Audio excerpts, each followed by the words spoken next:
by Najee.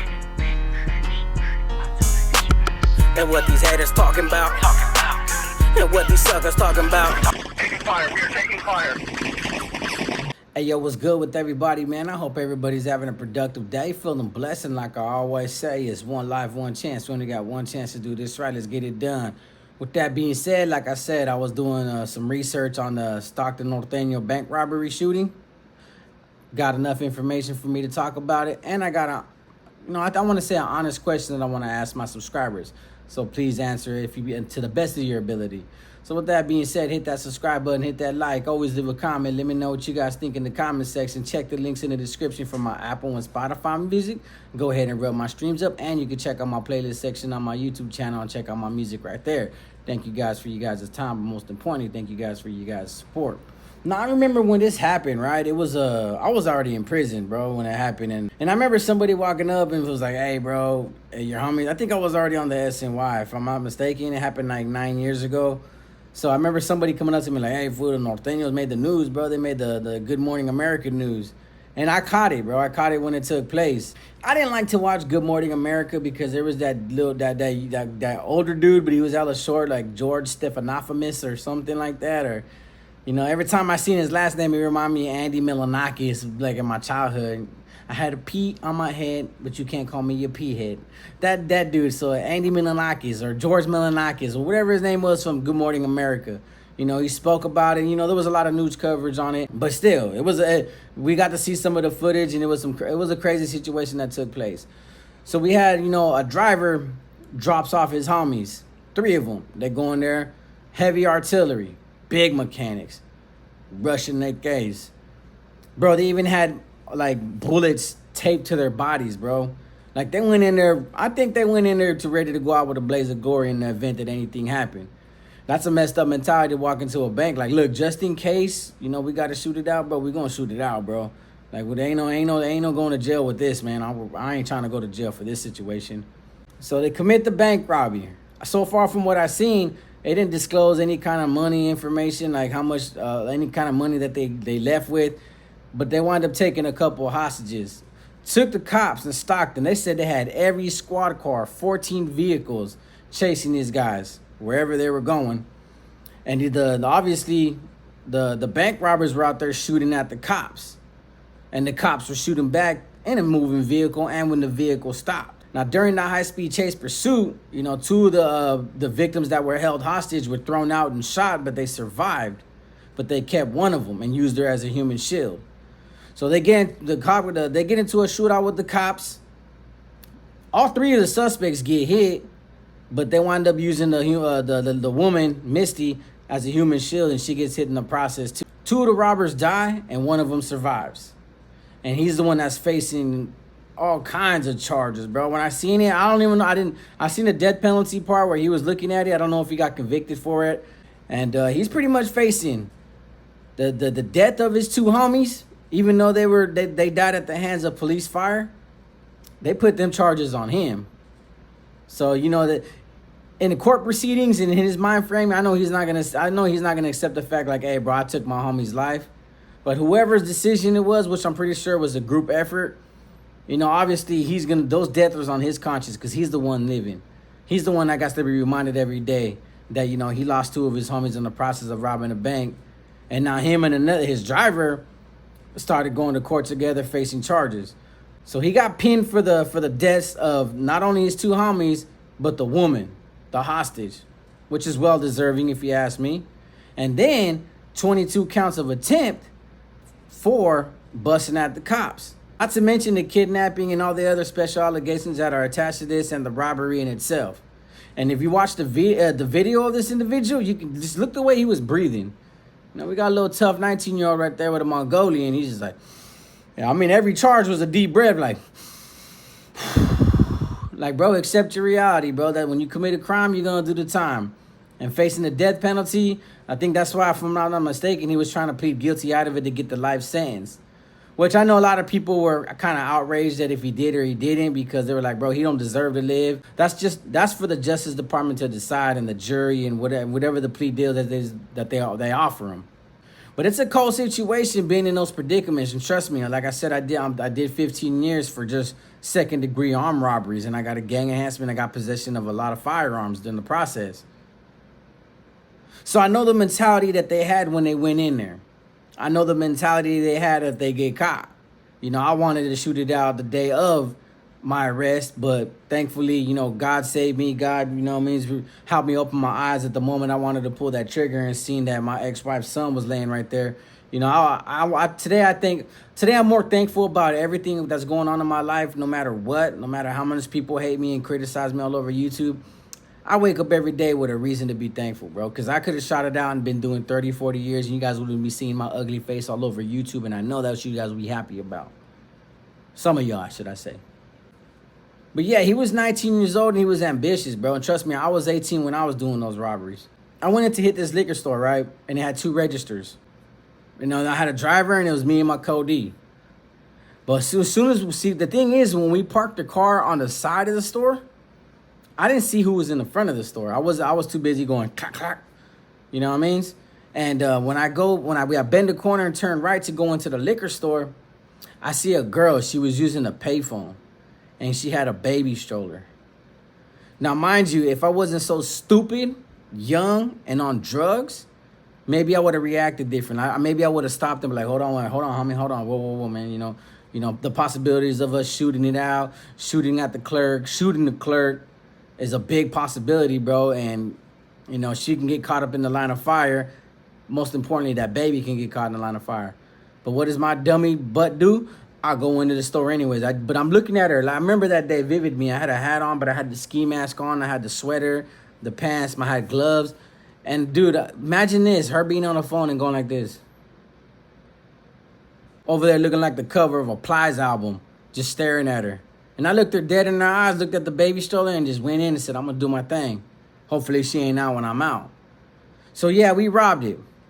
Everything about that robbery went backwards, bro. I'm not even going to get into the detail. It was just, yeah, we hit both registers, but, like, the cashier dude panicked, started panicking backwards, pedaling backwards, and he ran into the wall with all the liquors and all the bottles of liquors and fell. And then Paisa my crimey had him at gunpoint, and Paisa ran, and then my crimey started shooting through the store.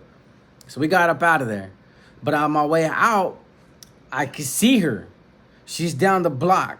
She didn't go right, she didn't go left, she just ran straight forward. Maybe that's where her house was at. But I see her like in Chinga, bro, pushing that baby stroller. Like, that must have been a scary feeling for her. Sometimes when I was committing crimes on the streets, I didn't know the impact I was having on victims or people, innocent bystanders, or the people that I affected that are connected to the people that I'm tormenting and committing these violent acts of crime towards. When you're young-minded and you're ambitious, you don't think about nobody else. You don't think about the consequences. You don't think about what you put other people through. Bro, I got restraining orders from like maybe 9 liquor stores in my paperwork that say that I can't go nowhere like within the vicinity of these stores. And like 3 of them are in Porterville. One's in Poplar, one's in Strathmore. I can't remember the other ones. I gotta look through it. I haven't seen it in a while. So basically, like, if I was to go to these cities, I gotta notify the police department that I'm within the city, so that way they can notify the stores. Because if I get busted within the vicinity, that's an arrest because of the restraining order. These kids, when the cops showed up, they went into a panic. Started shooting at it with the cops, thinking you're going to knock down 14 vehicles of police officers and getting away. So they're going out there like the Wild Wild West, blaze of glory, and they're kidnapping hostages. Every decision they made after that bank robbery was just a bad decision. It was a bad mistake. It was careless. Now, if you're going to put yourself in a position to commit a crime and your mentality is like, bro, I ain't going to jail, then you shouldn't take other people with you. A woman lost her life. I think it was a dental assistant, lost her life in the process because this dude didn't want to get shot. Nah, bro, like, hey, bro, your whole intention today was, to live to die, die to live. You don't need hostages, man. Just go out there and do what you intended to do in the first place. I'm going to go out in the blaze of glory. I'm going to shoot at officers. But see, the thing in my situation was, even though I was working for big homies at the time, on the same token, I love the money. Dude, I'm not even talking about the stores that I got busted for and the stores that I was getting accused of and the stores that I had to face during the arraignment process, the prelim. and all that. I'm talking about the stuff that I got away with. All the little house invasions, all the little stick-ups that I was doing in the neighborhoods, doing the dumbest stuff that I see nowadays on YouTube that I think is just pathetic. And so trust me, I criticize myself, but like I said, I'm thankful for my freedom. I'm thankful that I got out. I'm thankful that I'm never gonna do that again, ever. Bro, boy, I robbed liquor stores. I robbed those Mexicanos that we pushing the carts around the neighborhood. Trust me, if I knew they had money, I was robbing them. You don't know how many people that I've just became friends with and just was like, you know what, this fool's selling some weed. Or, hey, man, this fool has some nice ass stuff in his house, bro. And I'll just tell my co-defendant, like, what's up, fool? You feel like coming up? Why? Man, let's lay these fools down, bro. I don't give a damn about these people, bro. Straight up. Bro, I don't know how many tweaker spots I burnt out just because I went over there and just, like, smoke everybody out. Wait till a lot of people get there, tell them to call their connects that I'm trying to buy something, and they show up, and then I just lay them down, burn their bridges, burn my bridges. But I didn't care because I had a wad full of money, bro. I had a big knot in my pocket, bro, and I got to go kick it with the homies from VCP, smoke everybody out, party, and it only lasts temporary, but it always backfires. And a lot of my robberies that I did as a kid and when I was 18, a lot of them never go as planned. I got to be thankful that my situation didn't turn out like these individuals did. And what's crazy is I don't know if it happened before or after, but there was an operation that took place. It was a big gang sweep, like indicted like 42 members. It was called Operation Red Ruins. Bro, if you seen the mechanics that these guys were in possession with, bro, Stockton don't play, bro. Trust me, I know the mentality of Stockton. I was locked up with Stockton homeboys. The city of Stockton, I'll tell you what, I don't think that city will ever listen to the NF when it comes to Nortenos. They're out there gangbanging on a different level, just like Sacramento is, just like San Jose is. These big cities will not listen to the big homies, so they're going to go out there and run amok. I think they're more dangerous than, the cities that pretty much are bred, in a sense, to really follow, the Norte, follow the big homies, follow the laws. These other big cities, their mentalities are totally different. And the city of Stockton, they gangbang on a whole different level. So these guys probably woke up that day, were like, bro, I'm going to hit a lick today, bro. I feel like getting rich, and the big homies ain't going to see none of this 50 G's, however much they were going to take from the bank. But here's a trip, right? You know what the big speculation was about this whole scenario? Yeah, gang members are going to do what gang members are going to do. They committed a crime. They're going to pay the time. They deserve everything they got coming. That's from a societal standpoint. But there was a lot of argument and debate about this situation that the cops, based on the fact that they had hostages in the car, should have never shot at the vehicle. And in my head, I'm like, well, I'm not a cop, bro, so I don't know police protocol per se. I don't know, how to go about hostage situations. There was no negotiating with these dudes. These dudes had AKs going, blackout, blackout, blackout, blackout, blackout. Bro, they didn't have no intentions of talking and taking a phone call like, yeah? Oh, you want us to give up? Yeah, sure. Yeah, I'll think about it right now. Hold on, I still got half a tank, bro, so let's enjoy the ride while we're going. Want to stop at McDonald's? And they took hostages with the intent, like, bro, these people were going to die before we were. And that's pretty messed up, but what were the police officers supposed to do? You know what I mean? They're getting shot at, but they knew they had hostages, but they still shot at the vehicle anyways.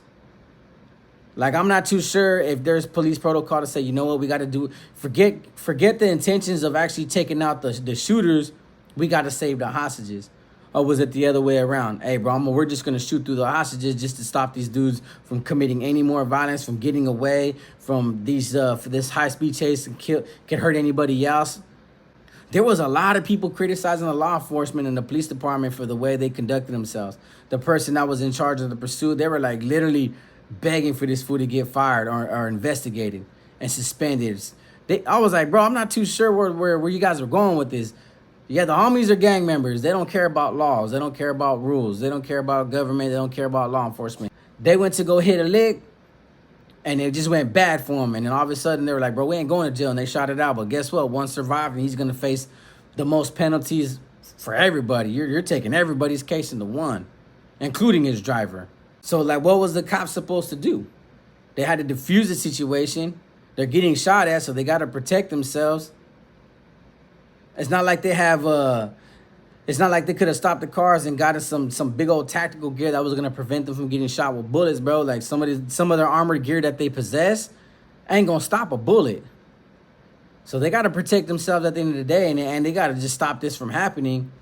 she got hit in the process. But so whose fault was it? The suspect for using the woman for a body shield, or the cops for not trying to take different measures and different steps to prevent them from shooting the hostages and taking out the robbers?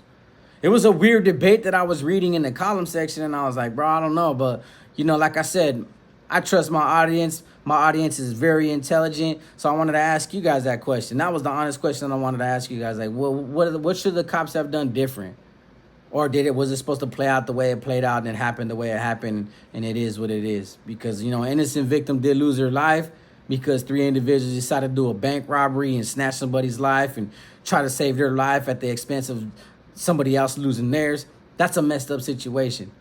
But yet, when you're caught up in these kind of moments, you're not thinking straight. First of all, you're not thinking straight doing this in the first place, especially a person like myself that was on drugs while I was doing it. So you really can't hold them accountable into a high standard like, hey, bro, well, maybe they shouldn't have got the hostages. Bro, they were going to do what they were going to do and commit the crime regardless, however it turned out. So that's my question to you guys, man. Did the cops do the right thing, or did they go about it the wrong way? What could have been done different to save this woman's life? I'll leave it up in the comment section. So my message to the youth, man, trust me, I've been in that position, holding that gun, pointing it at that clerk. I've been in that position, holding that gun, holding somebody at gunpoint, robbing them, taking them for momentary gratifications, just for the simple things in life. When you're 18 and you got a couple of thousand in your pocket, all of a sudden you feel like a king, bro. That money ain't worth none of that money that I spend. Dude, my restitution is $14,000. My restitution right now is $14,000, and I still got to pay him. I haven't paid it yet, but I'm still going to pay it. And that was just for the 4 robberies that I confessed to, that I took the rap for. Now, if I'd have been held accountable for the other ones, yeah, there would have been a lot more money. But just $14,000 alone, that wasn't worth 15 years of my life. That's pretty much less than $1,000 a year. And I can honestly tell you, bro, it was not worth 15 years of my life. So try not to make the same mistake. So with that being said, like I always say, it's one life, one chance. When you got one chance to do this right, let's get it done. Peace.